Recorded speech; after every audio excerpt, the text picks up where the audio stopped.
नमस्कार दर्शकबिनहरू, साथीहरू हजुरलाई भुन्टी सिरियल कस्तो लाग्छ कमेन्टमा लेख्नुहोला र यो च्यानललाई सब्सक्राइब गरिदिन नबिर्सनुहोला र भिडियो मन परेमा लाइक पनि गरिदिनुहोला।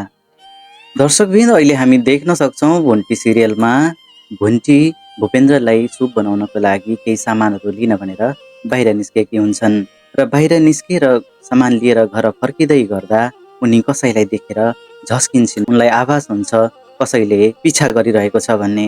तपाईहरुलाई के लाग्छ? आफ्नो सल्लाह सुझाव भने तल कमेन्टमा लेख्न नबिर्सनुहोला। मलाई भने जहाँसम्म लाग्छ भुन्टीलाई उही भूपेन्द्रकी पूर्व प्रेमिकाले पिछा गरेकी र भुन्टीलाई भूपेन्द्रबाट अलग गराउनका लागि षड्यन्त्रहरू रचेको हुनुपर्छ। र यता विगतको समयमा धेरै घृणा र धेरै दुःख धेरै पीडाहरू दिने भूपेन्द्रलाई भने भुन्टीले अझै पनि किन यति धेरै माया गरिकिन् त भनेर भुन्टीको दाइले भने धेरै गाली गरिरहेका हुन्छन् र रिसाइरहेका हुन्छन्। तर दर्शकबिन यो माया हो, यो भनेको प्रेम हो, आफ्नो श्रीमानप्रतिको निस्वार्थ प्रेम। यसलाई बुझ्न धेरै गाह्रो हुन्छ र जसले बुझेको छ उसलाई मात्रै थाहा हुन्छ।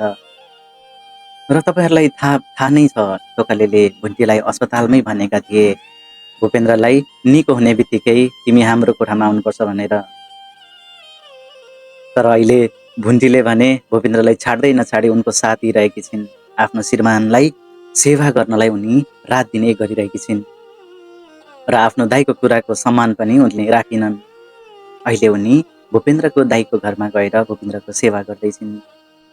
यता भने टोकलीलाई आफ्नो बहिनीको धेरै चिन्ताहरूले सताइरहेको छ। त्यस्तै दुःख पीडा कष्ट दिने हो कि हो दर्शकबिन्दहरू, आफ्नो बहिनीलाई माया गर्छौँ, आफ्नो बहिनीले पीडा सहेर रुँदै बसेको कसैको हेर्न सक्छ र? तर के थाहा, यो पनि हुन सक्छ अब भूपेन्द्रको मन फेरिने छ कि भूपेन्द्रले अब भुन्टीलाई धेरै माया गर्ने पो छन् कि? यो त आगामी दिनहरूमा नै हामीलाई थाहा हुनेछ। र टोकलीलाई अर्को चिन्ताले पनि सताइरहेको हुन्छ कि कतै भूपेन्द्र ठिक भइसकेपछि कतै भुन्टीलाई नै उसको यो हालतको कारणको आरोप लगाउने त होइन? कतै यो सबै घटनाको जिम्मेवार मेरो बहिनीलाई ठहराएर मेरो बहिनीलाई फेरि दुःख दिने त होइन, पीडा दिने त होइन? र टोकले भने यिनै कुराहरूले चिन्तित छन् र यिनै चिन्ताहरूले गर्दा उनले मनमा नै भूपेन्द्रबाट आफ्नो बहिनीलाई सधैँको लागि छुटाएर टाढा बनाउने पनि सोचिरहेका हुन्छन्। हुन पनि हो, बहिनीलाई यति धेरै पीडा र यातना दिँदै कसरी आफ्नो बहिनीलाई त्यहाँ राख्न सकिन्छ र? कसरी आफ्नो बहिनीलाई त्यसैको जिम्मा लाग्न सकिन्छ र? तर समयको खेल न हो, मान्छे सधैँ एक जस्तो हुँदैन। भन्छन् नि घृणालाई मायाले मात्रै जित्न सकिन्छ। के थाहा यसपालि भुन्टीको मायाले भूपेन्द्रलाई जित्छ कि भूपेन्द्रको मन फर्काउँछ कि भूपेन्द्र साँच्चीकै असल मान्छे भएर फर्किन्छन् कि? आगामी दिनहरूमा हामीलाई यसको बारेमा थाहा हुने नै छ। यसबारेमा तपाईहरुलाई के लाग्छ? दर्शकबिन आफ्नो राय तल कमेन्टमा लेख्न नबिर्सनुहोला। के हजुरहरूलाई पनि मलाई जस्तै भुन्टीलाई आफ्नो श्रीमानको सेवा गर्न दिनुपर्छ जस्तो लाग्छ? यदि लाग्छ भने तल कमेन्टमा भन्न नबिर्सनुहोला। र च्यानलमा नयाँ हुनुहुन्छ भने च्यानललाई सब्सक्राइब गरी घन्टी बेललाई दबाएर जानुहोला। आगामी दिनहरूमा पनि हजुरमाझ म यस्तै भिडियोहरू लिएर उपस्थित हुनेछु। भुन्टी स्वयं देवीकी रूप लाग्छ साथीहरू। तपाईहरुलाई के लाग्छ?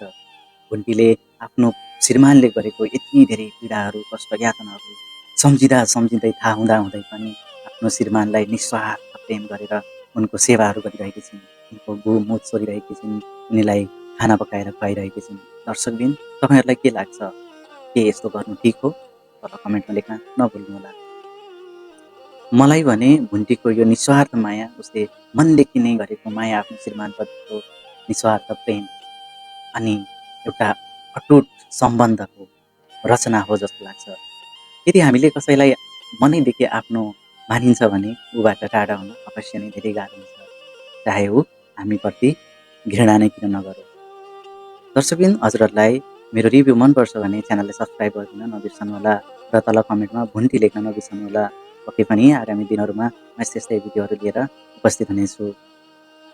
र दर्शकबिन आगामी दिनहरूमा पक्कै पनि भुन्टी र भूपेन्द्र आपसमा मिलन भएको हामीले हेर्न पाउनेछौँ र भूपेन्द्रलाई आफूले गरेको क्रियाकलाप, आफूले गरेको घृणाप्रति अवश्य नै पछुतो हुनेछ।